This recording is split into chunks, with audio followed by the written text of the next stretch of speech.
నమస్తే, welcome to our channel. నేను పద్మిని. ప్రస్తుతం మనతో పాటు ఆయుర్వేదిక్ స్పెషలిస్ట్ డాక్టర్ నూరుజీ ప్రదీప్ గారు మనతో పాటు ఉన్నారు. మాట్లాడదాం. నమస్కారం అండి. నమస్కారం అమ్మా. డాక్టర్ గారు, స్కిన్ ఎలర్జీస్ బిగ్గెస్ట్ ఆర్గాన్ బాడీలో డెఫినెట్ గా స్కిన్నే కాబట్టి ఆ స్కిన్ కి వచ్చేటటువంటి ఎందుకని ఇంత అంటే చాలా దీర్ఘకాలికంగా ఎందుకు ఉంటుంది స్కిన్ కి వచ్చే సమస్య అనేది అసలు అర్థం కానటువంటి పరిస్థితి విక్టిమ్స్ కి. ఇప్పుడు ఎగ్జిమా అనుకోవచ్చు, ఆర్టికేరియా అనుకోవచ్చు, సోరియాసిస్ అనుకోవచ్చు.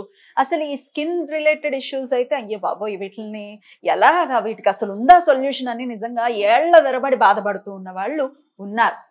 And one of the victims నేను కూడా ఫేస్ చేశాను. నిజంగా చెప్తున్నాను, టచ్ వుడ్ ఆయుర్వేదం వల్లనే నేను బయటపడ్డాను డెఫినెట్లీ. సో అసలు ఏంటి స్కిన్ డిజీజ్ నుంచి బయటపడాలంటే ఏం చేయాలి డాక్టర్ గారు? అసలు స్కిన్ డిసీజెస్ ఎలా వస్తాయి, దాని ఒక చిన్న బ్రీఫ్ ఇంట్రడక్షన్ ఇస్తాను.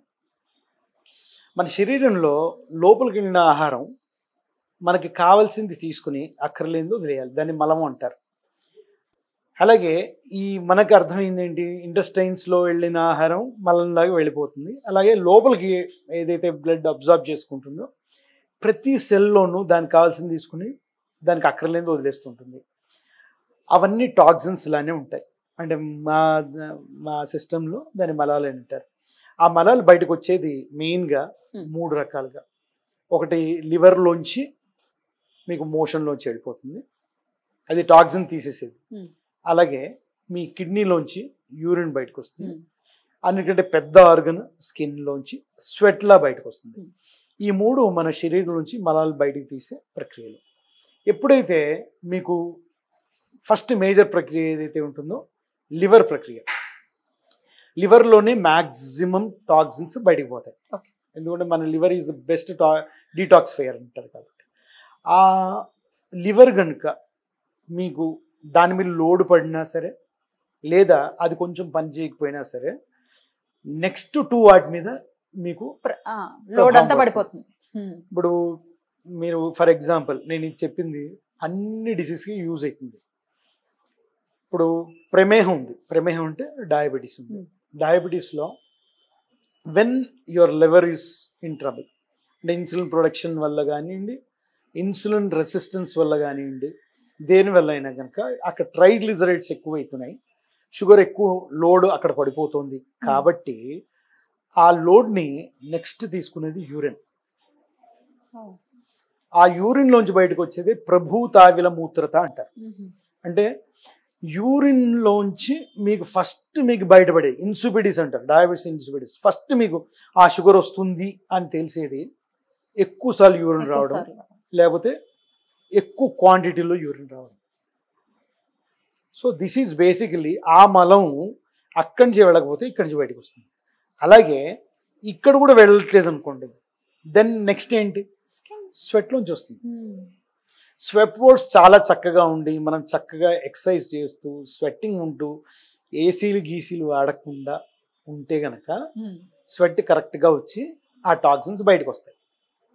స్వెట్లోంచి అక్కడ దాకా వచ్చిన టాక్సిన్ ఏసీల వల్ల, క్రీమ్ల వల్ల, లేకపోతే మీరు పెట్టే లోషన్ల వల్ల, స్ప్రేల వల్ల, ఇలాంటి దేని వల్ల కారణం కానీ, లేకపోతే అన్యథ పొల్యూషన్ల కానీ అది కనుక ఆగిపోతే, స్వేదావరోధం జరిగితే దెన్ ప్రాబ్లం స్కిన్లో వస్తుంది. ఓకే. సో స్కిన్ ప్రాబ్లం ఎలా వస్తుంది అంటే, మనం బయట ఎక్స్టర్నల్గా ఏదైనా పడి స్కిన్ ప్రాబ్లం రావచ్చు. అది మీకు జనరల్గా ఎలాంటివి ఉంటాయి, సమ్ ఫోటోసెన్సిటివ్ డర్మటైటిస్, లైట్ పడడం వల్ల కానీ, ఏదైనా కెమికల్ రియాక్షన్స్ వల్ల కానీ, ఇలాంటివన్నీ ఎక్స్టర్నల్. అది తొందరగానే నయమవుతాయి కూడా సార్, అంటే వాళ్ళ తత్వం బట్టి, వాళ్ళ ఏదైనా శరీర బలం బట్టే ఉంటుంది. రెండోది మన శరీరంలో ఉండే తత్వం, మన స్కిన్నే సరిగా లేదనుకోండి. అంటే ఇప్పుడు స్కిన్లో మెలనిన్ క్రిస్టల్స్ ఫామ్ అవ్వట్లేదు, బొల్లి మచ్చలు అలా తయారవుతాయి. స్కిన్లో స్వెట్లో మీకు ఎక్కువ షుగర్ కనుక వస్తుంది అనుకోండి, మామూలు శాతం కన్నా, వాళ్ళకి సిబ్బెం అని ఒకటి ఉంటుంది, సిగ్మా రోగం అని ఉంటుంది. అంటే ఫంగల్ ఎలర్జీస్ అలాంటివి వస్తాయి. స్వెట్ ఆగిపోయడం వల్ల దాంట్లోంచి వచ్చే ఎలర్జీస్, అంటే స్వెట్ వస్తుంది కానీ దాంట్లో ఉండే కాంపోనెంట్స్ ఏవైతే ఉంటాయో అవి ఆల్గేకి ఫంగస్కి మంచి ఫుడ్ అనుకోండి, అవి పార్టీ చేసుకుంటాయి, మంచిగా వచ్చి అక్కడ స్థిరవాసన చేస్తాయి. అప్పుడు జనరల్లీ ఈ స్వెట్ ఆగే చోట్ల మీకు రకరకాల స్కిన్ ప్రాబ్లమ్స్ వస్తాయి. దానికి క్షుద్ర కుష్ఠంలో పెడతారు. అంటే క్షుద్ర కుష్ఠం అంటే సింపుల్ స్కిన్ డిసీజెస్ లాగా ఆయుర్వేదంలో పెద్దవి ఉంటాయి. దీర్ఘకాలిక అవి మీ స్కిన్లో ఉండే స్రోతస్సులు అంటే స్వెట్ గ్లాండ్స్ కానివ్వండి, సీబేషియస్ గ్లాండ్స్ కానివ్వండి, మీ వెంట్రుకల్ దాంట్లో ఉండే ఫ్యాట్ కానివ్వండి, ఇలాంటి వాటిలో ప్రాబ్లం రావడం వల్ల వచ్చే కొన్ని ప్రాబ్లమ్స్ ఉంటాయి. ఆయుర్వేదంలో ఇలాంటి వాటిని మేము ఎలా చూస్తామంటే ప్రతిదానికి ఒక డిసీజ్ ఇది అని చూడం, పేరు పెట్టక్కర్లేదు. దాంట్లో ఉండే సమస్య మీకు ఎర్రగా అయిందనుకోండి, అది పిచ్చ సమస్యగా, డ్రైనెస్ వస్తే వాత సమస్యగా, బాగా దురదుంటే కఫ సమస్యగా, అలా డిఫరెన్షియేట్ చేయడానికి చాలా ఉన్నాయి. చరకాచార్యులు చరక సంహిత ఒక 5,000 ఏళ్ల క్రితం రాసిన దాంట్లో ఇప్పుడు కూడా మేము అదే వాడతాం. అండ్ ఇట్స్ మోర్ ఎఫెక్టివ్ మామూలు దానికన్నా. ఇలా మనం గనక కారణం వెతికామనుకోండి, అది ఇంట్రిన్సిక్ కారణమా అంటే లోపల మీరు ఫుడ్ తిన్నారు. చాలా మంది heavy protein diet with masala and oil తిన్నారనుకోండి, వాళ్ళకి ఏమవుతుందంటే ఆ ఆయిల్ డైట్ సెబేషియస్ గ్లాండ్స్ని ఆపుతుంది. యంగ్స్టర్స్ ఉన్నారనుకోండి, వాళ్ళకి పింపుల్స్ వస్తాయి. పెద్దవాళ్ళకి they will get some abscesses, వేడిపోతుంది అంటారు కదా, ఆ వేడి ఆగిపోయింది అది పోతుంది అంటారు. సో అది కూడా ఒక స్కిన్ ప్రాబ్లమే.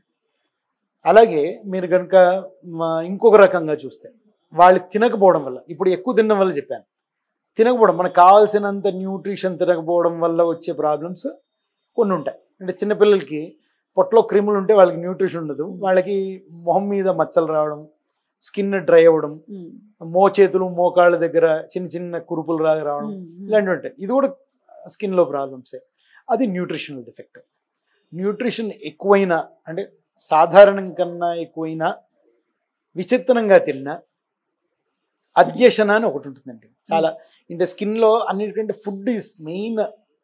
విరుద్ధాహార అధ్యసన, ఈ రెండు గుర్తుంచుకోవాలి. అంటే ఇప్పుడు జనరేషన్ వాళ్ళు విరుద్ధాహారం అంటే నేను మిల్క్ షేక్ తాగాను, ఇప్పుడు స్టైల్గా ఒక డబ్బా వేసి దాంట్లో ప్లాస్టిక్ మూతని ఉల్టా పెట్టి దాంట్లో ఒక మన నోట్లో కన్నా ఎక్కువ పట్టేంత పెద్ద స్ట్రా వేసి అది మన పక్కన పెట్టుకుని కంప్యూటర్ పక్కనే పెట్టుకుంటారు, ఒలికితే అది కంప్యూటర్ అటాచ్ అవుతుంది, కనపడాలి కదా, పెట్టుకుంటారు.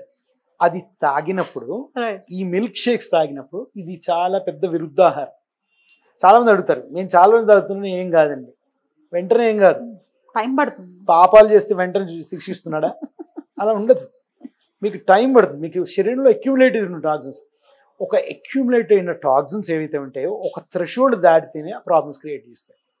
అప్పటిదాకా మన శరీరం ఏదో ఒక చేసి కష్టపడుతుంది, ఏదో ఒకలాగా. థ్రెషోల్డ్ దాటితే మాత్రం స్కిన్ ప్రాబ్లం ఆ చేతులు ఎత్తేస్తుంది, అప్పుడు స్కిన్ ప్రాబ్లంలో వస్తుంది. అప్పుడు ఏదో డాక్టరు, ఆయుర్వేదం, గుణ ఇలాంటివన్నీ మీకు అవసరం అవుతాయి. సో ఇది విరుద్ధాహారంలో ఒకటి. ఇంకోటి అధ్యసన అని ఒకటి ఉంటుందండి. అంటే చాలామంది చేస్తున్నారు, ఇప్పుడు వాళ్ళు బ్రేక్ఫాస్ట్ చేస్తారు, చేసి ఆఫీస్కి వెళ్తారు. ఆఫీస్లో ఫ్రీ ఫుడ్ ఉంటాయి, లేకపోతే ఎవరిదో బర్త్డే ఉంటుంది, లేకపోతే ఇంకోటి ఏదో ఉంటుంది, వాళ్ళు వచ్చి స్వీట్ ఆఫర్ చేస్తారు. మొహమాట పడకుండా అని వీళ్ళు తినేస్తారు. మీరు ఆలోచించండి, లోపల తిన్న ఆహారం సగం దాకా డైజెస్ట్ అయి ఉంటుంది, మళ్ళీ ఇంకొక లోడ్ పడి ఆ టైం ఇంకోటి పడింది అనుకోండి, రండి స్టార్ట్ చేయండి మళ్ళీ అంటుంది శరీరం. అంటే అర్థం ఏంటి? కన్ఫ్యూజ్ అయింది కదా. So there is indigestion there.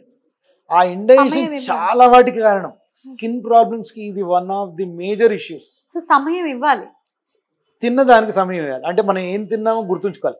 ఇప్పుడు బిర్యానీ తిన్నారనుకోండి, దాంట్లో ప్రాబ్లం ఉండదు, దాంతోపాటు ఇంకో కోక్ తాగేసి దాన్ని విరుద్ధాహారం చేసి వెంటనే ఇంకోటి తినేసారనుకోండి, అది రాంగ్. మీరు బిర్యానీ తిన్నారు, దానికి తగ్గట్టుగా మీరు 1 గంట 2 గంటలు అసలు ఏమీ తినలేదు అనుకోండి, అది చక్కగా డైజెస్ట్ అయింది అనుకోండి, ఏ ప్రాబ్లం ఉండదు. కొంత సమయం ఇవ్వాలి. భగవంతుడు ఇచ్చిన మన ఈ అన్నిటికంటే అద్భుతమైన ఆబ్జెక్ట్ మన శరీరాన్ని కరెక్ట్గా వాడుకుంటే అదేం ప్రాబ్లం ఇవ్వదు. అది కనుక కరెక్ట్గా, ఈ అధ్యసన అయితే కనుక, విరుద్ధాహారం అయితే కనుక, అల్పాహారమైన, 1 పూట 2 పూటలు 3 పూటలు తిన్నా, 4 పూటలు తిన్నా, 5 పూటలు తిన్నా, 6 పూటలు తిన్నా, 7 పూటలు తిన్నా, అల్పాహారమైన లేకపోతే అధిక ఆహారమైనా. అంటే ఇప్పుడు చాలామంది ఫైబర్ డైట్ తినకుండా కంప్లీట్గా పిండి పదార్థాలే బాగా తిన్నారనుకోండి, వాళ్ళకి డైజెషన్ పాడయ్యి ఎసిడిటీ వచ్చి ఆ ఎసిడిటీనే శరీరంలోంచి స్కిన్లోంచి బయటకు వస్తుంటే ఎగ్జిమీ ఎలాగనో లేకపోతే ఇంకోటి ఏదో సమస్య వస్తుంది.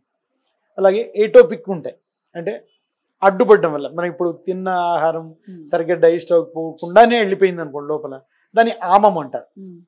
అంటే కరెక్ట్గా డైజెస్ట్ అవ్వని ఆహారం, అది దాని పని చేయదు, అది వెళ్ళేసి ట్రాఫిక్ జామ్ చేస్తుంటుంది శ్రోతస్సులో.